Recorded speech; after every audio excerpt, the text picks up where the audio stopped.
Sede dirêj nîvrotine. Kurdên ku li eyaleti New York û New Jerseyê dijîn ji bo ku bikaribin zarokên xwe fêrê çanda xwe bikin, çalakiyên çandî li dar dixin. Vê hefteyê jî çalakiya bi navê Rojbihêrk hate li darxistin. Di çalakiyê de folklora Kurdî dibe armanca sereke. Ango, mamik tên pirsîn, dengbêj kilaman dibêjin, helbestên xwendin, muzîka Kurdî tê guhdarkirin û her wiha goven jî tê gerandin.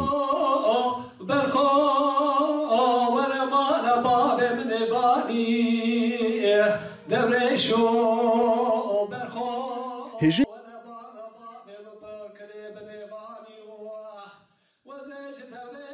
Vê şevê de bi rastî hevalê hatine bi xwe dawetê dikin.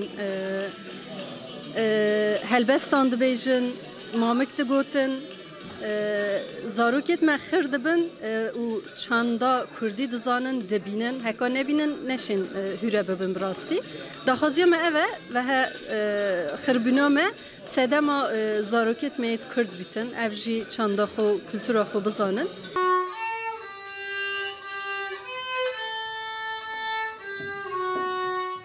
Beşdarvan jî dibêjin ew pir kêfxweş dibin bi seyawan çalakiyan.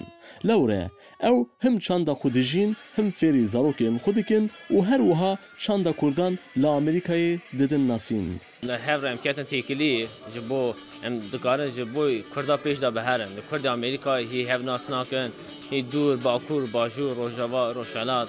Li Kurdê Kurdistanê dibe. Bira hevnas bikin û em boy Kurdistanê vê rewşa baş da em dikarin çi bikin? Em boy folklora hunera xwe çi dikarin pêş de biherin? Em îro li Amerîkayê hinek firsedî baş li destê me dawe. Em dikarin boy wanê Kurdistanê em dikarin çi bikin? Em li boy kombûn li vira.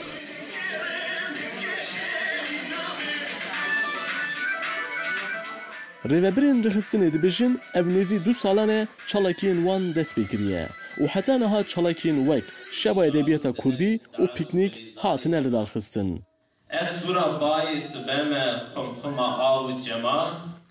Di heman demê de rêveberên rixistinê gotin ku ew ê di demek nêz de çalakiya bi navê Şeva Hena Kurdî jî ji bo nasîna çanda Kurdî li dar bixin.